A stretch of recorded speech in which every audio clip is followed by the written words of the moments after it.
나를 생각하는도다 하시고. 네.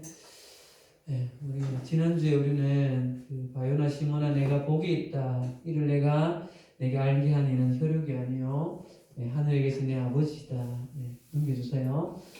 네, 요 말씀을 가지고 우리가 예수를 믿는 것이 우리의 어떤 힘이나 또 어떤 여러분들의 부모님의 어떤 노력으로 우리가 예수를 믿는 것이 아니다 하는 생각을 좀 해봤습니다. 우리가 예수를 믿는 것은, 우리의 믿음은 하나님께서 당신을 드러내시는 자기 계시와 또 하나님께서 우리 가운데 허락하신 그 믿음을 선물로 허락하신 그 믿음의 선물에 의해서 우리가 예수를 믿는 것이다. 이런 말씀을 함께 나누었습니다. 그리고 또 이어서 베드로의 그 고백 위에 예수님께서 교회를 세우시겠다는 말씀을 하시죠. 특별히 근데 그것을 지금 여기 있는 지역이 빌립보 가이사라 지방에서 그 일을 예수님은 일부러 하셨던 그런 생각을 해봤어요. 왜냐하면 거기 빌립보라는 지역은 그 죽음의 지역이라고 하는 그 하데스라고 하는 그 죽음의 세계를 왕래하는 판이라는 신이 있었고, 그 신을 섬기는 신전이 있었던 곳이 그 빌립보 지역이었기 때문에 예수님은 일부러 그 가이사라 빌립보에서 예수님이 누군지 믿음의 고백을 하게 하셨고, 그 위에 죽음의 권세가 침범할 수 없는 교회를 세우겠다는 선언을 하셨던 것이죠. 다른 여러분, 예수님을 믿는 우리는 한 사람 한 사람이 교회입니다.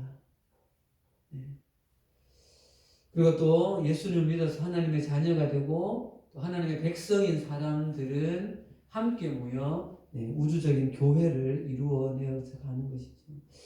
오늘 우리가 계속해서 이 연장선상의 말씀을 좀 볼 텐데, 예수님은 이 교회에 이어지는 19절 말씀에 두 가지로 사명을 맡기시기도 하고 또 한 가지는 그 교회에 특권을 허락하십니다. 19절 말씀을 같이 한번 봅시다. 같이 읽읍시다. 시작. 내가 천국 열쇠를 내게 주리니 내가 땅에서 무엇이든지 매면 하늘에서도 매일 것이요 내가 땅에서 무엇이든지 풀면 하늘에서도 풀리리라 하시니. 첫 번째로 이 말씀에는 이 하나님께서 교회에 허락하신 사명을 볼 수 있는 구절입니다. 첫 번째로 내가 천국 열쇠를 내게 주리니. 천국 열쇠가 뭐죠? 천국 열쇠. 우리 보통 무슨 열쇠 하면 뭐 교실 열쇠, 집 열쇠 하면 그것을 뭐 하는 거예요? 여는 기능을 하는 거죠. 그러면 천국 열쇠라고 하면 천국 문을 연다. 천국 문을 연다는 것은 보통 집을 연다라고 말하면 집 속에 들어가는 거죠. 천국을 연다는 것은 천국에 들어간다는, 여기서 천국 열쇠를 준다는 것은 천국 문에 들어갈 수 있는 이런 의미가 되어지겠죠. 그럼 여러분, 천국에 들어갈 수 있는 길이 뭐예요? 예수는 천국에 들어갈 수 있는 길, 누구를 믿어야 돼요? 그렇지, 예수님을 믿는 것이죠. 그래서 여기서 천국 열쇠는 바로 복음이 천국 열쇠가 되어지는 거예요. 이런 복음이 뭐예요? 2000년 전에 예수 그리스도께서 이 땅에 오셔서 깨어진 하나님의 나라를 회복시켜 가시고, 그리고 십자가에 죽으셔서 인류의 나의 모든 죄의 문제를 해결하시고, 그리고 때가 되어지면 다시 이 땅에 오셔서 우리를 영원한 하늘나라 천국으로 인도해 가시는 그 사실이 복음인 것이죠. 그렇죠? 자, 그러면 이 복음을 교회에 허락하신다고 했는데, 그러면 교회는 이 복음을 가진 교회는 무엇을 해야 되는 거죠? 조금 전에 교회에 주신 사명이라고 했죠. 그래서 교회는 이 복음을, 이 받은 복음을 전해야 하는, 선포하고 세상 가운데 드러내야 하는 사명이 있는 것이 복음인 것이에요. 자, 넘겨주세요. 이것은 예수님께서 마태복음 28장 이거 안 고쳐졌네요. 19절에서 20절. 그러므로 너희는 가서 모든 민족을 제자로 삼아 아버지와 아들과 성령의 이름으로 세례를 베풀고 내가 너희에게 분부한 모든 것을 가르쳐 지키게 하라. 이 말씀이 언제 하셨던 말씀이에요? 그렇죠. 예수님이 승천하시기 전에 마지막으로 하신 말씀이에요. 그 마지막으로 하신 말씀이 바로 다르게 보면 오늘 이 말씀에 보면 천국 열쇠를 너희에게 주리니 그 천국 열쇠를 세상 가운데 이렇게 하라는 거죠. 그것이 교회가 해야 할 사명인 것이죠. 자, 교회는 여러분 건물 눈에 보이는 이 유형의 남일교회만 교회라고 생각하시면 안 돼요. 내가 교회인 거예요. 예수 그리스도가 머리가 되어진 우리가 바로 교회인 것이죠. 그러면 이 일은 우리가 해야 될 일인 거예요. 우리 교회 한 사람 한 사람의 교회가 모인 남일교회 같은 이런 유형의 교회도 해야 될 일이 이 일이 우선인 것이고요. 자, 그런데 여러분 여기서 한 가지 우리가 기억해야 될 것은 열쇠의 기능이 여는 기능만 있나요? 열쇠는 잠그는 기능도 있죠. 그렇죠? 여러분 잘 생각을 해야 됩니다. 우리가 이 땅에 교회로 존재하는 우리가 세상 사람들에게 우리는 복음을 드러내어지는, 어떻게 보면 복음을 다른 말로 하면 예수 그리스도인 거죠. 예수 그리스도를 드러내는 우리는 통로예요. 우리가 예수 그리스도를 잘 드러내면 그 사람들이 천국으로 행하는, 천국의 문으로 가는 선한 통로가 우리는 되어질 수 있지만, 반대로 열쇠가 문을 잠가버리기도 하는 것처럼 우리에게 열쇠를 주셨다는 것은 우리가 선하게 복음 안에서 행동을 잘하지 못하면 우리로 인하여서 천국 문을 닫게 만드는 통로가 우리가 또한 될 수 있다는 거죠. 이런 말을 하는 분들이 있어요. 내가 당신을 보니까 나는 예수를 믿고 싶다. 또는 내가 당신을 보면 나는 교회를 못 갈 것 같다. 네. 그래서 이 사명은 여러분 무거운 거예요. 네. 사랑하는 여러분들 주변에는 친구들이, 넌 크리스찬 친구들이 여러분들의 행동을 별로 대수롭지 않게 생각하고 있는 것 같지만 속으로는 제 교회 다닌다고 했는데, 제가 예수를 믿는다고 했는 것 같은데, 이게 판단을 할 때가 있다는 거예요. 네. 그래서 바라기는 우리가 천국 열쇠를 너에게 준다라고 말하는 너는 베드로가 아니라 예수 그리스도로 고백하는 우리에게 주신다는 말이에요. 사랑하는 여러분들을 통하여서 누군가가 하나님 교회를, 하나님의 복음을 선하게 다가오게 만드는 그런 복된 통로가 여러분들 되기를 간절히 바랍니다. 자, 이어져서 이번에는 교회에 허락하시는 특권을 보도록 하겠습니다. 자, 19절에 보면 앞으로 넘겨주시면 될 것 같아요. 그 뒤에 내가 땅에서 무엇이든지 매면 하늘에서도 매일 것이요 내가 땅에서 무엇이든지 풀면 하늘에서도 풀리리라. 여러분 이 말은 매면 매일 것이고 풀면 풀리리라, 이 말은 당시에 이 이스라엘 유대 민족 사이에 있었던 쉽게 말하면 약간 속담 관용어구 같은 거였다고 해요. 이게 무슨 말인가 하면 맨다 푼다라고 하는 것은 일상생활에 흔히 쓰던 말인데, 맨다고 하는 것은 금지를 나타내는 말이고 푼다라고 하는 것은 허락을 나타내는 말이라고 해요. 그러니까 교회가 무엇인지 금하면 하늘에서도 그것이 금지가 되어지는 것이고, 교회가 무엇인지를 허락하면 하나님 아버지께서도 하늘에서도 그것을 허락하실 것이다 라는 의미가 된다는 거예요. 그래서 여러분, 이 땅 가운데 있는 교회가 비록 불완전하고 여러 가지 문제들도 많이 있는 것이 사실이지만, 그러나 하나님께서는 이 교회에 일정한 권위를, 일정한 특권을 허락하셨다는 거예요. 그냥 예를 들어서 교회에 허락한 권위를 보면 첫 번째 권위가, 여러분, 세례를 베푸는 것은 교회를 통해서 베푸고요. 선교단체는 보통 세례를 허락하지 않아요. 그래서 교회에 허락된 권위의 첫 번째 권위는 세례를 주는 것이에요. 다 여러분들 세례 받았잖아요. 그죠? 두 번째로 하나님께서는 교회를 통하여서 사람들에게 안수하고 사람들에게 직분을 맡깁니다. 목사를 세우고 장로를 세우고 안수집사를 세우고 권사를 세우고, 이것이 교회에 허락되어진 권위인 것이에요. 때로는 교회는 교회의 거룩과 믿음과 질서를 지켜가기 위해서 교회에 큰 문제를 일으킨 사람은 교회 법에 의해서 징계를 하도록 되어져 있어요. 교회 법은 이 사회의 법과 구별되어 있는 각 교단들마다 교회의 법이 정해져 있어요.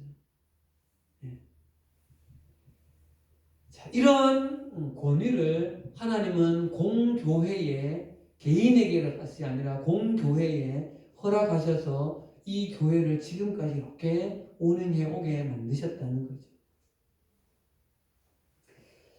자, 여러분, 여기서 우리는 한 가지 좀 생각을 해야 됩니다. 예수님께서 이렇게 교회에 특별한 사명과 특권을 허락하셔서 이 교회를 통하여서 복음을 이 세상 가운데 하나님의 나라를 확장시켜 오고 계세요. 그럼 생각해 보십시오. 오늘 이 선포를 들었던 12 제자들, 그리고 예수님을 따랐던 초대교회의 많은 사람들은 결과적으로 이들을 통하여서 초대교회라는 교회가 세워졌고, 이들을 통하여서 이들이 흩어져서 순교의 열매가 되어졌고, 이들이 흩어져서 곳곳마다 교회가 세워지다가 결국은 여기 한국에까지 복음이 전해지고 여기도 교회가 세워진 거예요. 사랑하는 여러분, 이런 의미에서 보면 예수님께서 이 땅 가운데 오셔서 유일하게 만드신 것이 있다고 하면 그것은 교회를 만드신 거예요.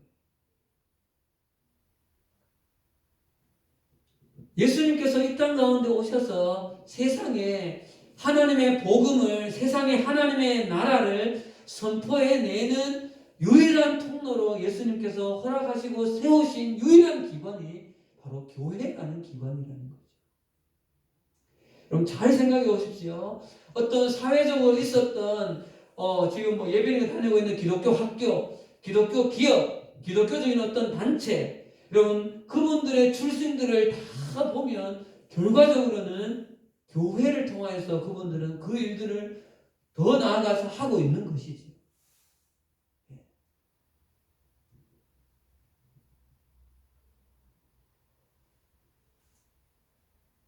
그래서 여러분, 죄로 타락한 이 세상 가운데에 유일한 소망은 복음을 위탁받은 교회입니다. 그럼 교회는 두 가지로 좀 생각하십시오. 나도 교회이고 공동체적으로 모이는 것도 교회라고 생각해요. 이런 여러 가지 좀 개념이, 교회에는 복잡한 개념이 좀 들어졌어요.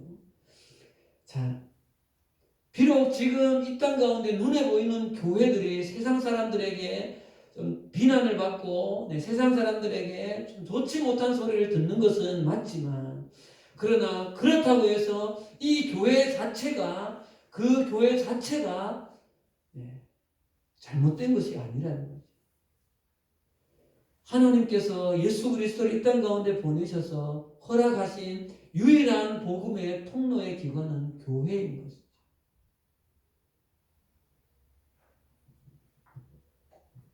그래서 여러분들, 교회인 여러분들 한 명 한 명은 그만큼 소중한 거예요. 그리고 우리가 함께 모여있는 이 남일교회라는 이 교회 또한 그만큼 소중하고 귀하기 때문에 우리는 누군가는 이 교회를 향하여서 애쓰고 수고하고 섬겨야만 이 하나님의 교회는 유지되어지고 계속되어지는 거죠. 네. 마찬가지예요. 여러분들이 이제 성인이 되어지고 때로는 직장으로 뭐 이렇게 나갈 것이지만 이 남일교회라는 교회를 생각해 본다면 여러분들이 이곳에서 나고 자라서 이곳에서 예수를 믿게 되어졌다면 여러분들에게도 이 남일교회를 향한 일정한 규모의 책무성이 여러분들에도 있다는 것이죠. 그냥 나는 졸업하고 가면 남일교회 끝이다 안녕 그렇게 생각하시면 안 된다는 거예요. 여러분 교회는 함께하는 모여서 함께하는 마음들이 모아질 때 교회는 세워져 가는 것이죠. 이 교회에 하나님은 예수 그리스도의 복음을 허락하셨다는 거예요. 천국 열쇠를 여기 허락하셨다는 거죠. 그리고 예수님은 이 교회를 세우시기 위해서 십자가에 죽으셨던 거죠. 자, 여러분 오늘 이 베드로의 고백과 예수님이 교회를 세우시겠다는 이 선언은 여러분 예수님의 사역, 공생의 사역 3년 전체에 가장 중요한 분기점이 되어져요. 예수님의 사역의 전과 사역의 후를 나누라고 한다면 오늘 이 사건이 예수님 사역의 전과 후가 될 정도로 귀한 일이에요. 왜냐하면 21절을 한번 보십시오. 여러분 21절 넘겨주시고 같이 읽읍시다. 시작. 이때로부터 예수 그리스도께서 자기가 예루살렘에 올라가 장로들과 대제사장들과 서기관들에게 많은 고난을 받고 죽임을 당하고 제3일에 살아나야 할 것을 제자들에게 비로소 나타내시니 이때로부터 이전까지는 예수님이 당신의 죽음에 대해서 십자가에 대해서 부활에 대해서 전혀 말씀이 하시지 않다가 이 사건 예수를 그리스도라고 고백하고 그 위에 교회를 세우시겠다는 이 선언 이후에 예수님은 당신의 십자가의 죽으심과 부활을 말씀하기 시작했다는 거죠.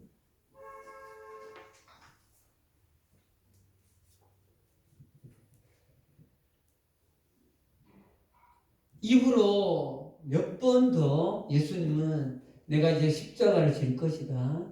내가 이제 죽을 것이다.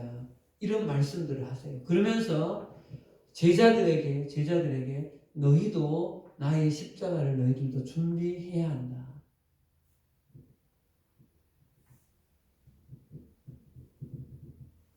그런데 예수님의 제자들은 예수님의 이 말을 잘 이해하지를 못했다는 거죠. 그래서 22절에 베드로가 이렇게 이야기합니다. 22절 베드로가 예수를 붙들고 항변하여 이르되 주여 그리 마옵소서. 이 일이 결코 죽게 미치지 아니하리이다. 여러분 베드로가 예수님께서 내가 고난받고 내가 죽게 되니까 십자가에 죽는다고 하니까 예수님 절대 그런 일이 있어서는 안 됩니다 라고 말하고 있는 거예요. 여러분 생각해 보세요. 이 베드로의 이 반응이 이상한 반응입니다. 자기가 따르고 있는 스승이 내가 고난받고 당하고 내가 십자가에 죽는다 이렇게 이야기하는데 아이고 그러십니까? 잘 죽으십시오. 이러면 이상하잖아요. 이러면 그죠? 어떻게 보면 베드로의 이 반응은 인간적으로 자기가 지금 따르고 있는 스승이 죽음을 이야기할 때 그러면 안 됩니다. 왜냐하면 여러분 당시에 십자가라고 하는 것은 당시의 보편적인 사형의 형틀이어서 십자가가 가지는 의미는 그 당시 사람들에게는 굉장한 거예요. 우리는 십자가 하면 교회를 생각하고 우리는 십자가 하면 목걸이를 생각하지만 이 사람들에게 십자가는 사역의 형틀이라고. 쉽게 말하면 여기 목매달아 죽는 줄 하나 매다는 그거라고 생각하면 된다는 거예요. 끔찍하잖아 그게.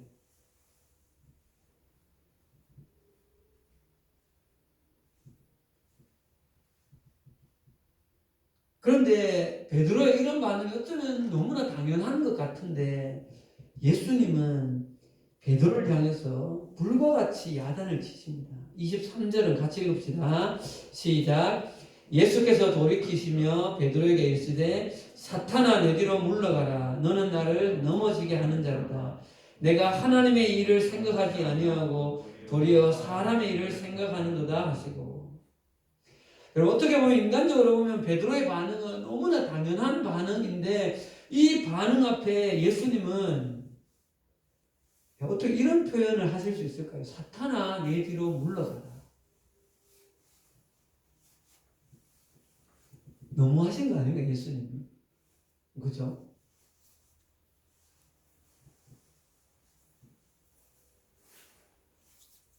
어떻게 보면 베드로한테 이렇게 말씀을 하셔야 정상적이에요. 베드로야 고맙다. 네, 네가 그래도 내 마음을 좀 이해해 주는구나. 나도 사실은 힘들다. 그렇지만 나는 여길 가야 된다. 뭐 이렇게 이야기하시면 되잖아.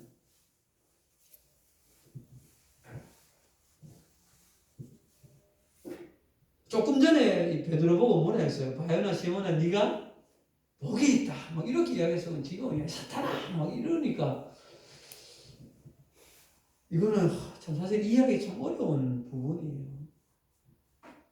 예수님 왜 이렇게 강하게 얘기했을까요? 이제는 어렵죠. 예수님 왜 이렇게 강하게 말씀하셨을까? 예수님이 하신 이 말씀의 의미가 뭘까? 이거를 알아보기 위해서 베드로가 왜 예수님 안 됩니다. 당신은 십자가에 그렇게 죽으시면 안 됩니다. 라고 말했는지 그 베드로의 마음을 깊이 있게 좀 들여다봐야 되는 거예요. 그러면 자연스럽게 예수님이 왜 이렇게까지 강하게 말씀하셨는가 이해할 수 있다는 거죠. 자, 베드로의 마음을 좀 살펴봅시다, 여러분. 첫 번째는 아까 조금 전에 이야기한 것처럼 인간적인 어떤 마음의 정에 의해서 예수님 그러시면 안 됩니다라고 말했을 수도 있어요. 그것도 분명히 마음 한켠에는 있었을 것 같아요. 또 다른 면에는 여러분, 베드로는 예수님께서 이렇게 허무하게 죽으시면 조금 전에 예수는 그리스도다, 예수는 하나님의 아들이다라고 말한 것이 의미가 없어진다고 생각을 한 거예요. 왜냐하면 여러분 당시에 쌤이 그동안 자주 이야기했죠. 당시에 유대인들 생각에 이 메시아 사상, 메시아는 어떤 메시아를 그렸다고 했어요. 지금 이스라엘에 처해 있는 이 로마로부터의 속국, 여기를 벗어나게 하고 나중에 이 이스라엘 왕조의 가장 흥왕하였을 때의 왕, 누구 왕 때? 다윗 왕 때의 그때의 영화를 회복시킬 그런 메시아를 꿈꾸고 기대했다는 거예요. 왜냐하면 구약의 예언에 그런 말이 있기 때문에 다윗이 다시 다스린다 이런 표현이 있기 때문에. 그런데 그런 메시아가 당신이 그런 메시아라고 생각하는데 십자가에 죽으신다고요? 그럼 어떻게 되는 거예요? 끝인데? 자기들이 생각하고 있는 이 메시아의 사상과 이게 반대가 되어지는 거죠. 자, 또 한 가지는 여러분, 또 다른 이 베드로의 마음 한켠에는 예수님 우리는 당신께서 지금까지 여러 능력을 행하시는 그 많은 기적들을 보면 능력 있는 예수님이라고, 그리고 그 능력을 행하시는 메시아라고 생각해서 우리는 우리 모든 것을 다 버리고 지금 당신을 따르고 있습니다. 우리는 우리의 젊음도, 우리의 가정도, 우리의 부모도, 우리가 하고 있던 직업도 이거 다 포기하고 당신을 따르고 있는데 죽으신다고요? 아니 당신이 뭔가 이렇게 좀 한 자리 이렇게 좋게 왕이 되셔야 우리가 또 거기에 또 따라서 뭔가 이런 이런 것 좀 볼 수 있잖아요, 우리가. 실제로 뒤에 예수님 십자가에 가기 전에 가면 우리는 이쪽 자리, 우리는 저쪽 자리 앉게 해주세요. 이런 걸 요구하잖아요, 제자들이. 근데 헐, 당신이 죽으시면 우리는 뭡니까? 미쳤다고 우리는 당신을 지금 따라다니나요? 이런 거죠.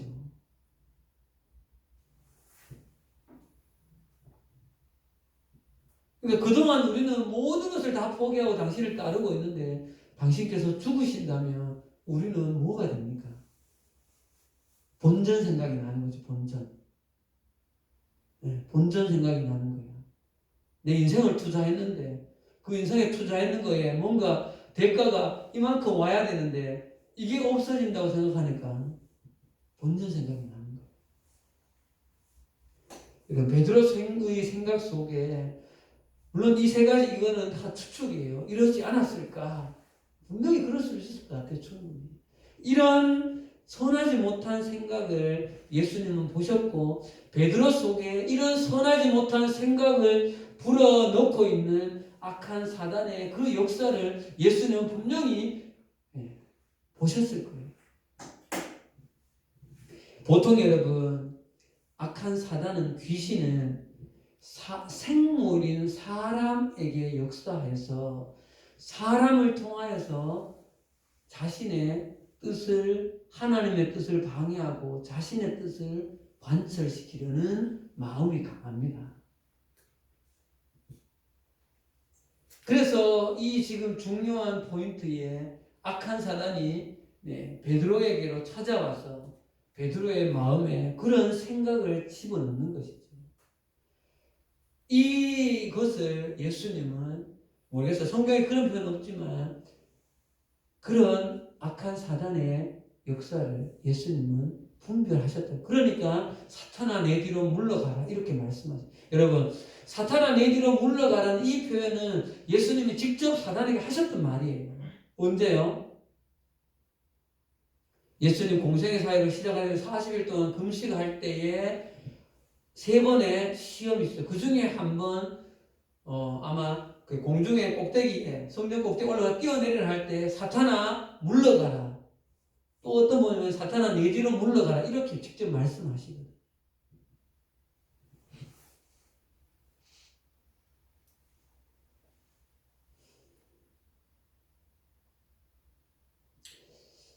어쨌거나 이 베드로의 항변은 예수님 이 땅 가운데 오신 당신의 목적을 분명히 이루는데 전혀 도움이 되지 않는 말이었어요. 그래서 예수님이 23절에 돌이켜 베드로에게 이르되 너는 나를 넘어지게 한다. 네가 하나님의 일을 생각하지 않고 도리어 사람의 일을 생각하고 있다. 여러분 이제 이 부분에 대해서 우리가 생각할 부분을 좀 생각하고 마칩시다. 오늘 우리 본문 속에서 분명히 생각해야 될 것은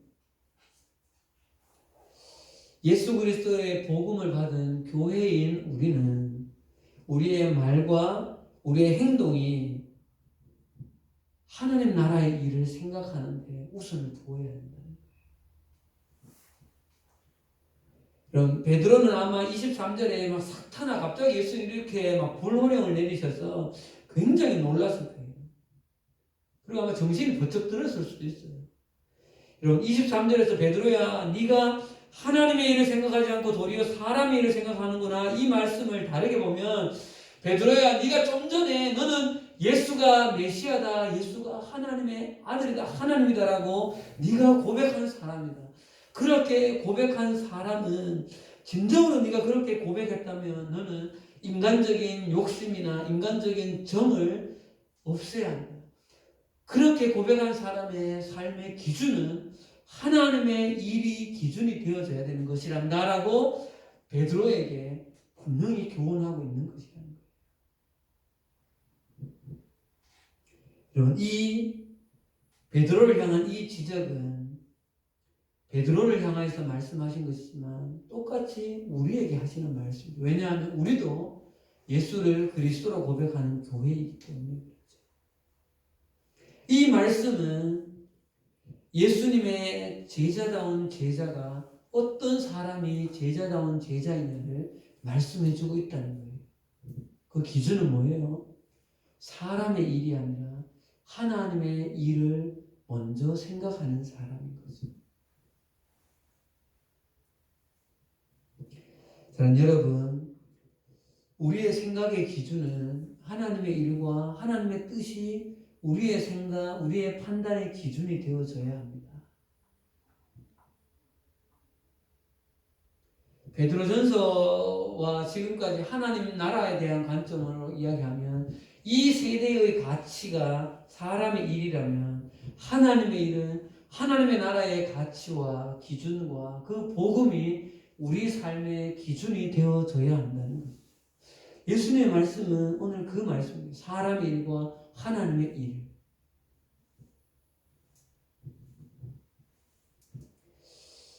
네, 오늘 우리 또한 베드로처럼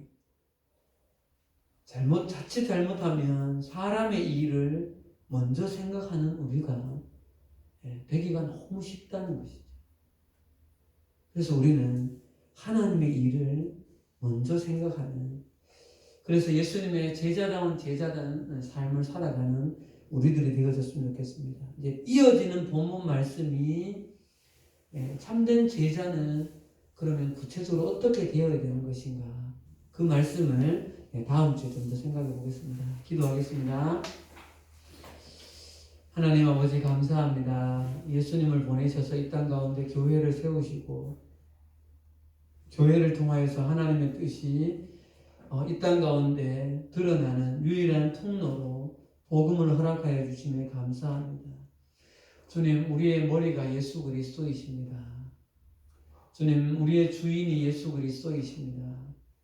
우리에게 허락한 이 복음을 선한 통로가 되어져서 세상 가운데에 많은 영혼과 이 땅 가운데에 하나님의 나라가 임하는 선한 천국의 열쇠를 잘 사용하는 우리들이 될 수 있도록 도와주시고, 하나님의 그 일을 먼저 생각하여서 주님 앞에 칭찬받고 복을 받는 우리 남일의 모든 중고등부 학생들이 될 수 있도록 인도하여 주옵소서. 예수님 이름으로 기도합니다. 아멘. 우리 주기도문